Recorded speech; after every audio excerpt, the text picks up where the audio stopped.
प्रिय छात्रों, मूक संपादन प्रक्रिया एवं साज सज्जा में आपका स्वागत है।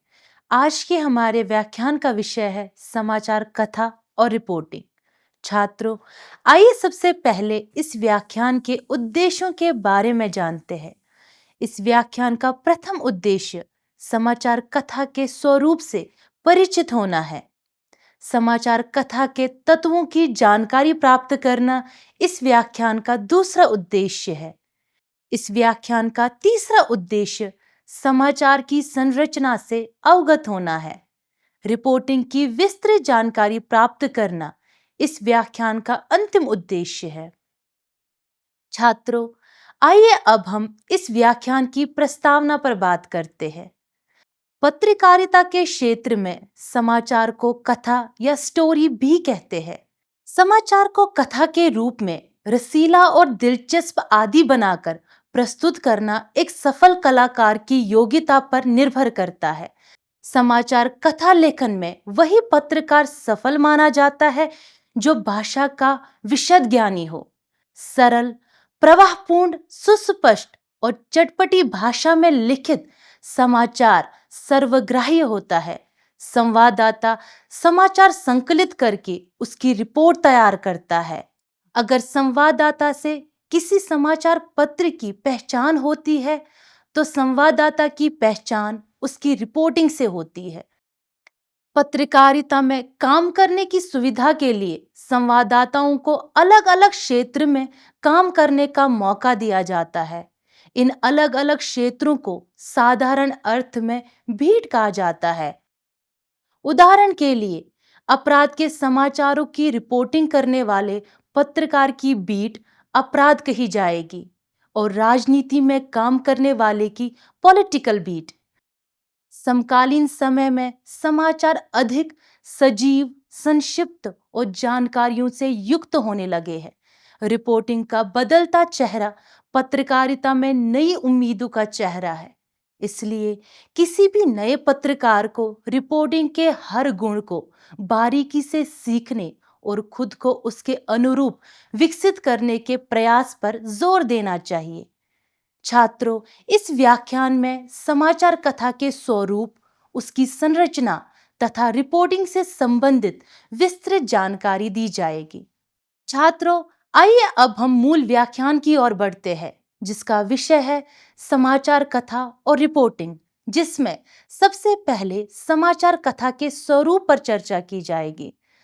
समाचार पत्रों तथा पत्रिकाओं में जो समाचार प्रकाशित किए जाते हैं, उनको समाचार कथा या समाचार विवरण या समाचार वृतांत कहा जाता है। समाचार कथा साहित्य की विधा कहानी या कथा से बिल्कुल भिन्न है। पत्रकारिता जगत में समाचार कथा को स्टोरी कहा जाता है, जिसका अर्थ है समाचार या समाचार का विवरण। रिपोर्टर या उपसंपादक प्राप्त सूचनाओं के आधार पर समाचार तैयार करता है और फिर उस समाचार को समाचार पत्र या पत्रिका में प्रकाशित किया जाता है। यह सूचना विवरण समाचार स्टोरी या कथा कहलाता है। साहित्य के क्षेत्र की कथा या कहानी में कल्पना का तत्व कुछ संख्या में जरूरी रहता है। वहां कहानी यथार्थ में घटी घटनाओं पर आधारित हो सकती है या फिर नहीं भी हो सकती है, जबकि समाचार कथा आवश्यक रूप से हमेशा वास्तविक घटनाओं और तथ्यों पर आधारित होती है। ऐसी ही इतिहास भी तथ्यों और प्रायः सच्ची घटनाओं का लेखन होता है, लेकिन ये तथ्य और घटनाएं अतीत की होती है। इसके विपरीत समाचार कथाएं ताजी, नवीनतम घटनाओं का वर्णन प्रस्तुत करती है। वास्तविक रूप में साहित्य और पत्रकारिता समानांतर लेखन है। इसमें अंग प्रति अंग भाव भले ही ना हो, किंतु इतना तो सब मानते हैं कि दोनों शब्दों के कारोबार है। यद्यपि दोनों की उत्पत्ति, प्रेरणा, दिशा, उद्देश्य और प्रभाव अलग है। साहित्य में जहां शब्द और अर्थ दोनों का महत्व होता है, वही पत्रकारिता में अधिक महत्व अर्थ का, अंतर्निहित वस्तु यानी स्टोरी का महत्व होता है। उसी से इसमें सामग्री का मूल्य सबसे ऊपर है। हिंदी के प्रतिष्ठित कवि बालकृष्ण राव ने समसामयिकता के प्रति साहित्यकार और पत्रकार दोनों की जागरूकता को अनिवार्य मानते हुए एक जरूरी बात कही है। उनके अनुसार, कोट, समसामयिक परिवेश से किसी न किसी रूप में प्रत्येक लेखक प्रेरणा ग्रहण करता है, चाहे वे साहित्यकार हो या पत्रकार। दोनों ही लेखक है, दोनों ही सर्जनकार है। दोनों के कार्य किन्हीं ऐसे गुणों की अपेक्षा करते हैं जो दोनों के लिए अपरिहार्य है। अनाविल दृष्टि, चिंतन, लेखन में प्रेषणीयता की शक्ति। दोनों देश और काल के आयामों पर अपनी अपनी विशिष्ट परंपराओं के अतिरिक्त उस संश्लिष्ट सांस्कृतिक परंपरा, उस सामाजिक चेतन प्रवाह से भी संबद्ध है जिससे उन्हें अपनी बात औरों के प्रति निवेदित करने की प्रेरणा और शक्ति मिलती है। प्रत्येक पत्रकार अंशतः साहित्यकार भी है और प्रत्येक साहित्यकार अनिवार्यतः पत्रकार भी। अनकोट।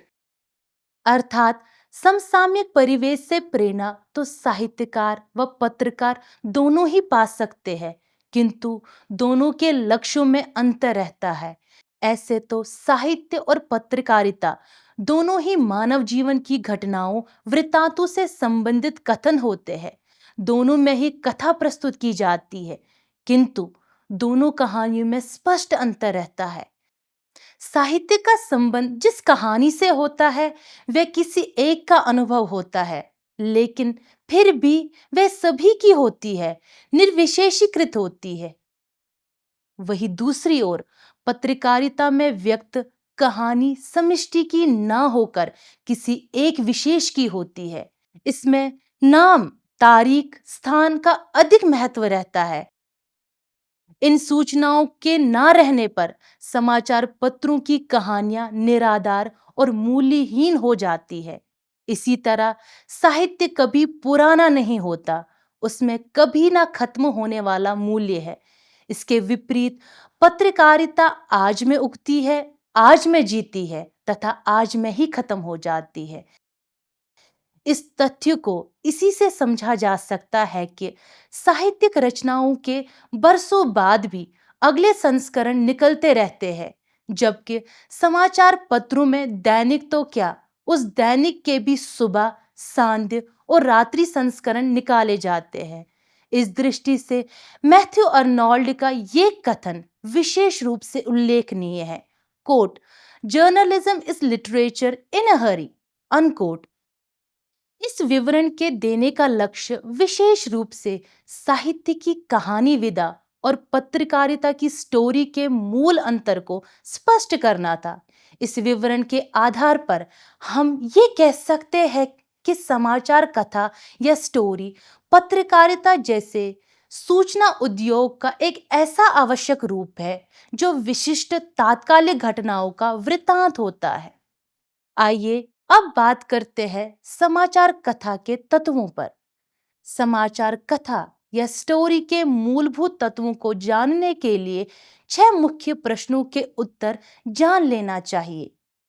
ये मूल प्रश्न 5 W और एक H यानी 5 W's एंड 1 H के रूप में प्रसिद्ध है। हिंदी में इन्हें 6 ककार कहते हैं। ये है व्हाट, व्हेन, वेयर, हु एवं वाई। 5 W और एक H यानी हाउ, ये 6 ककार है। पहले के समय में पत्रकार को इन सभी 6 प्रश्नों का उत्तर समाचार के इंट्रो में देने की कोशिश करनी होती थी, लेकिन बाद में ये पाया गया कि ऐसा करने से इंट्रो में बड़ी भीड़ हो जाती है और उसमें अस्पष्टता भी आ जाती है। इससे पाठक वर्ग कभी कभी अटकता है और भ्रमित हो जाता है और वह चिढ़ जाता है, जो कि पत्रकारिता में सही नहीं है।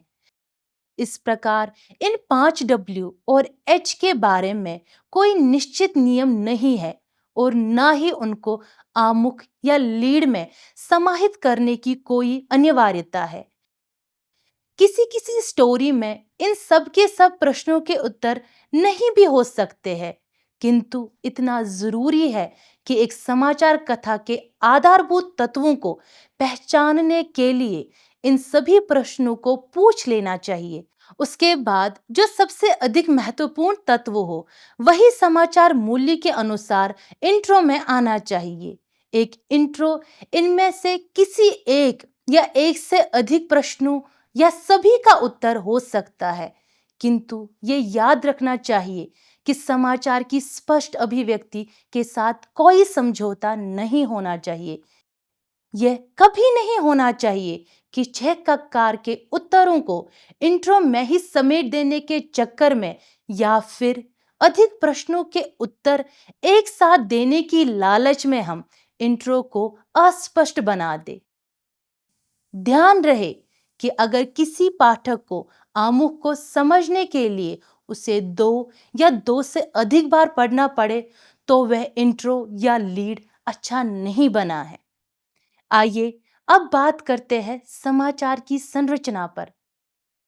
समाचार कथा या स्टोरी उल्टा पिरामिड शैली में लिखी जाती है, अर्थात जो सबसे अधिक महत्वपूर्ण तथ्य है वे सबसे पहले लिखे जाते हैं। उसके बाद महत्व के अनुसार तथ्यों को रखा जाता है। यह शैली बहुत पहले से पत्रकारिता के क्षेत्र में विकसित हो चुकी है। यह शैली असल में पाठकों को बहुत सहायता देती है जो जल्दी जल्दी समाचार के बारे में सब कुछ जानना चाहते हैं, जिनके पास समय का अभाव रहता है।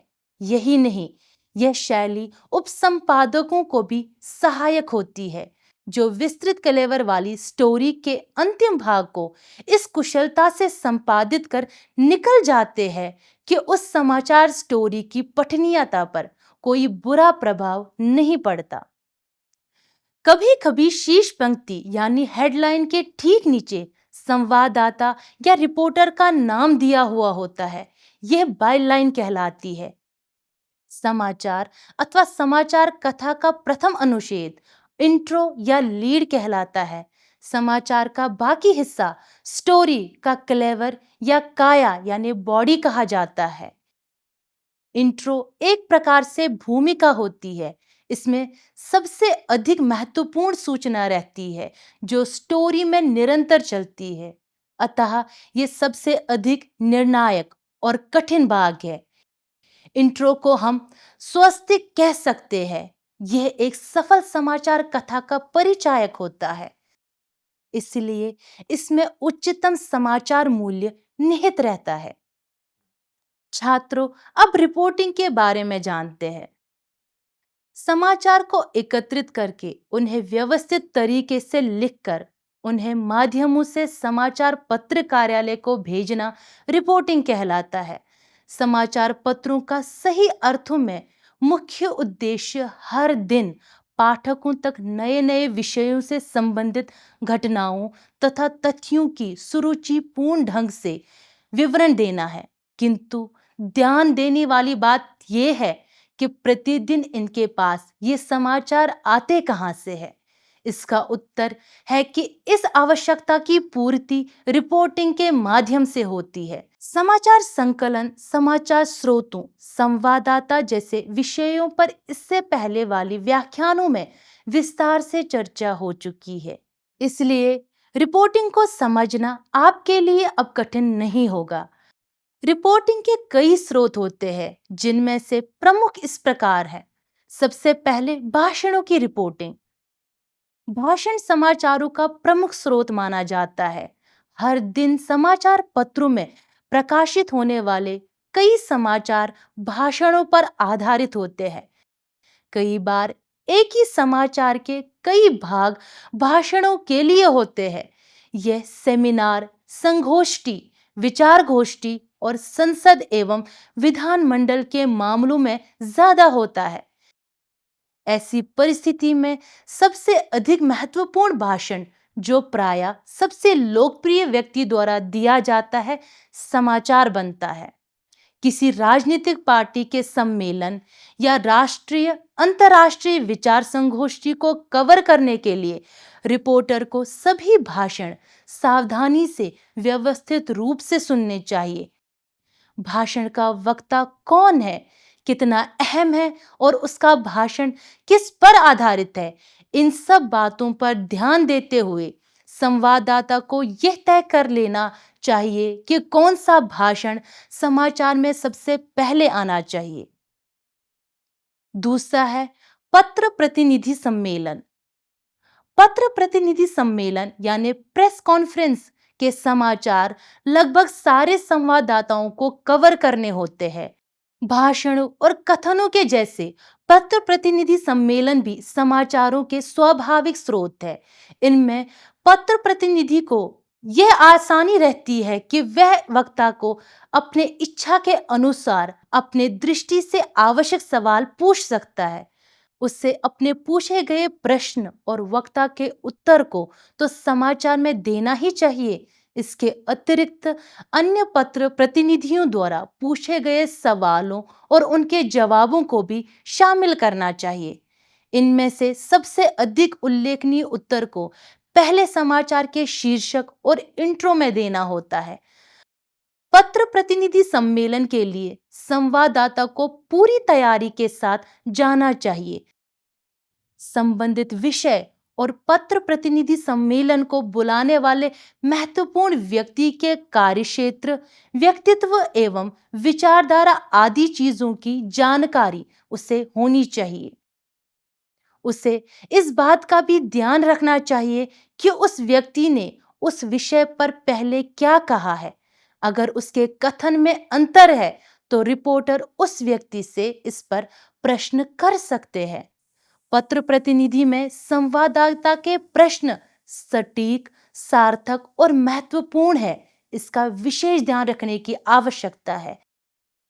ऐसे प्रश्नों के उत्तर में ठोस बातें सामने आती है। जहां तक संभव हो व्यर्थ की बहस में नहीं उलझना चाहिए।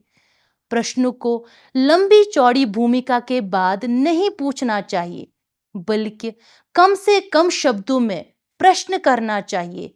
प्रश्न इस ढंग से हो कि आप कम बोले और वक्ता अधिक। धैर्यपूर्वक वक्ता की पूरी बात सुननी चाहिए। उसमें अनावश्यक हस्तक्षेप, बार बार बात काटना, टोका टाकी अच्छा नहीं होता। पत्र प्रतिनिधि सम्मेलनों के समाचार लिखने की विधि भी वही है जो सामान्य समाचारों के लिखने की विधि है। इंट्रो या लीड में सबसे प्रमुख बात दी जाती है।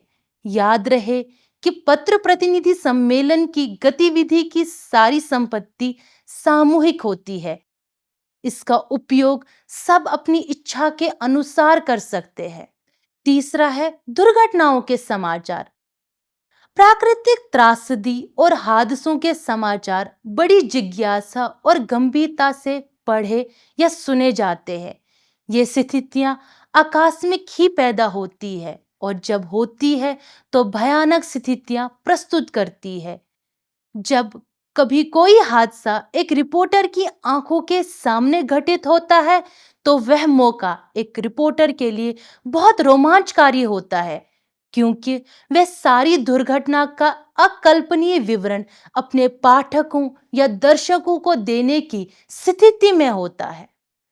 चौथा है अपराध समाचार। कानून में पहले से उल्लेखित अपराध समाचारों की विषय सामग्री है, लेकिन प्रत्येक अपराधी का अपराध समाचार नहीं बनता। इस विषय पर नंदकिशोर त्रिखा ने बहुत सटीक बात कही है। कोट, अगर किसी जेब कतरे ने किसी जेब में 5 रुपए का नोट निकाल लिया है तो यह कानून की दृष्टि से अपराध जरूर है, लेकिन सामान्यतः खबर के लायक नहीं है। हाँ, यदि इस छोटी सी रकम काटने के क्रम में जेब कतरे ने अपने शिकार या उसको पकड़ने की कोशिश करने वालों पर आक्रामक हमला कर दिया है तो फिर यह खबर बन जाती है। अनकोट। अपराध समाचारों का मुख्य सूत्र पुलिस होती है, जिसका दायित्व ही अपराधों का पता लगाना है। अपराधियों को पकड़कर अदालत से दंडित कराना है। पुलिस के अलावा अपराध समाचारों के स्रोत अपराध के शिकार और घटनाओं के प्रत्यक्षदर्शी व्यक्ति भी होते हैं। कई बार पुलिस पूरा और सही विवरण नहीं देती, तब ऐसे स्रोत विशेष रूप से सहायक होते हैं। संवाददाता को ऐसे समाचारों के लिए अपनी समझ और योजनाबद्ध सभी स्रोतों से जानकारी इकट्ठा करनी चाहिए। कानूनी बातों का खास ख्याल रखना चाहिए। ऐसा नहीं होना चाहिए कि संवाददाता को मिली गलत सूचना के कारण किसी निर्दोष व्यक्ति को दंड मिल जाए, उसका अपमान हो जाए और असली अपराधी पुलिस तथा समाज की नजर से बच निकले और सजा से बच जाए। जरूरत के बिना अपराधों के सनसनीखेज समाचार बढ़ा चढ़ाकर नहीं लिखना चाहिए। कत्ल, चोरी डकैती, आर्थिक अपराध, गबन आदि के समाचार अपराध समाचार की श्रेणी के समाचार हैं। इन्हें स्थिति के अनुसार संकलित कर सोच विचार कर लिखना चाहिए। पांचवा है अदालतों के समाचार। अदालत के समाचार बहुत सतर्कता की मांग करते हैं। इन समाचारों को लिखते वक्त इस बात का खास ख्याल रखना चाहिए कि जब तक किसी व्यक्ति पर कोई आरोप सिद्ध ना हो जाए, तब तक उसे अपराधी नहीं कहा जा सकता। इसलिए समाचार में उसे दोषी नहीं लिखना चाहिए जब तक कि मुकदमे का फैसला उससे ऐसा सिद्ध ना कर दे। मुकदमे से पहले पुलिस में दर्ज की गई शिकायतों, आरोपों, गिरफ्तारियों तथा कानूनी दस्तावेजों के आधार पर भी समाचार तैयार किए जा सकते हैं, किंतु इनमें से इन सूत्रों का वर्णन जरूरी करना होता है। अदालती कार्यवाही के समाचार अफवाह या सुनी सुनाई बातों पर कभी नहीं बनाने चाहिए। किसी एक पक्ष का समर्थन नहीं करना चाहिए। इस प्रकार के समाचारों की भाषा बहुत नियंत्रित होनी चाहिए। ऐसे समाचारों को लिखते वक्त यह प्रयत्न करना चाहिए कि अदालत के प्रति आपके लिखे समाचार को पढ़कर लोगों में अविश्वास ना बढ़े। छठा है अन्वेषणात्मक समाचार। अन्वेषणात्मक समाचार यानी इन्वेस्टिगेटिव न्यूज खोजी पत्रकारिता है। ऐसे समाचार बहुत जरूरी है, गुप्त और आम जनता की पहुंच से दूर होते हैं। इन्हें सामने लाना समाचार पत्र की ख्याति, उत्तरदायित्व और समाज एवं देश के कल्याण के लिए आवश्यक होता है। ऐसे समाचारों के अनेक क्षेत्र हैं। सामाजिक बुराइयां, राजनीतिक अनाचार, प्रशासनिक भ्रष्टाचार, असामाजिक व्यापारिक गतिविधियां इत्यादि का पर्दाफाश करना पत्रकार का विशेष दायित्व है। जनता के साथ हो रहे हर अत्याचार का पता लगाना, उसको सामने लाना उसका पहला कर्तव्य है। जनता को जागरूक करना जरूरी है। ऐसी स्थिति में जनता का सच्चा और विश्वसनीय साथी समाचार पत्र ही होता है। ऐसे समाचारों में खतरा भी रहता है और कई बार खौफ या लालच से पत्रकार अपने दायित्व से भटक भी जाता है। इनमें ही सफल पत्रकार का मूल्यांकन होता है। अन्वेषणात्मक समाचारों में निष्पक्षता, तथ्यों का निपुणता से पता करना, सूझबूझकर योजना बनाना, प्रमाण जुटाना इत्यादि बातों का खास महत्व है। अन्वेषणात्मक समाचारों में भी अदालती समाचारों के जैसे सुनी सुनाई और अनावश्यक रूप से किसी की प्रतिष्ठा पर चोट पहुंचाने वाली बिना किसी प्रमाण के बातें नहीं लिखनी चाहिए। ऐसे मामले अदालतों तक जाते हैं, इसलिए प्रमाण पुष्ट होने चाहिए जो आवश्यकता पड़ने पर वहां दिखाए जा सके। अगला है समीक्षा लेखन। समाचार पत्र या पत्रिकाओं के लिए समीक्षा लेखन भी एक आवश्यक कार्य है। कई बार सब एडिटर या रिपोर्टर को भी ऐसे काम सौंपे जाते हैं। इसके अलावा पत्र पत्रिकाएं संबंधित विषय के विशेषज्ञ या उस विषय से जुड़े ज्ञानी व्यक्ति की सीमाएं प्रकाशित करते हैं। समीक्षा का अर्थ है सम्यक रूप से अच्छी तरह परीक्षण। किसी पुस्तक, कलाकृति, फिल्म या नाट्य प्रदर्शन को पढ़कर या देखकर उस पर अपनी टिप्पणी देना, उसकी अच्छाई तथा त्रुटियों यानी दोष, गुणों को संक्षेप में बताना समीक्षा कहलाता है। ये आलोचना यानी क्रिटिसिज्म का पर्याय है। इसमें ना तो केवल गुण गिने जाते हैं और ना ही केवल दोष, बल्कि गुण और दोषों का संतुलित विवरण होता है। एक विश्वसनीय समीक्षा पाठकों को उस रचना के प्रति दृष्टिकोण है, इसीलिए इसे सावधानी से लिखना चाहिए। निष्पक्ष, विवेकवान और विषय के जानकार व्यक्ति की संतुलित समीक्षा से ही पत्र पत्रिका की विश्वसनीयता बढ़ती है। समीक्षा के विषय अनुसार इस प्रकार के स्तंभ बनाए जा सकते हैं: पुस्तक समीक्षा, फिल्म समीक्षा, नाट्य समीक्षा, कला समीक्षा और अन्य समीक्षा जैसे संगीत इत्यादि। छात्रों, आइए अब हम इस व्याख्यान के सारांश की ओर चलते हैं।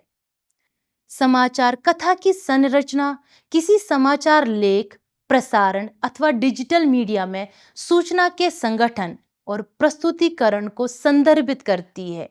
एक सुव्यवस्थित समाचार कथा पत्रकारों को जटिल जानकारी भी तार्किक और आसानी से समझने योग्य तरीके से प्रस्तुत करने में सक्षम बनाती है, जिससे दर्शकों के लिए जानकारी को समझना और याद रखना आसान हो जाता है। एक अच्छी समाचार कथा में सटीकता, निष्पक्षता और पारदर्शिता के गुण सदैव विद्यमान रहते हैं। पत्रकारिता में समाचार का स्तर, अस्तित्व और प्रभावशीलता रिपोर्टिंग पर निर्भर करती है। आज के समय में पत्रकारिता केवल सीमित विषयों पर ही केंद्रित नहीं रह गई है। नई पत्रकारिता सामाजिक, आर्थिक, वैज्ञानिक, प्रविधिक संबंधी समग्र विकास के पहलुओं पर प्रकाश डालने वाली विकास पत्रकारिता है। पत्रकारिता के अलग अलग क्षेत्रों के लिए रिपोर्टिंग करने में अलग अलग प्रकार की निपुणता, कौशल और अभिरुचि की जरूरत होती है। प्रिय छात्रों, ये था हमारा आज का व्याख्यान, जिसका विषय था समाचार कथा और रिपोर्टिंग। आशा करती हूँ आपको ये व्याख्यान अच्छा लगा होगा और आप इससे लाभान्वित हुए होंगे। मिलते हैं अगले व्याख्यान में एक नए विषय के साथ। तब तक के लिए धन्यवाद।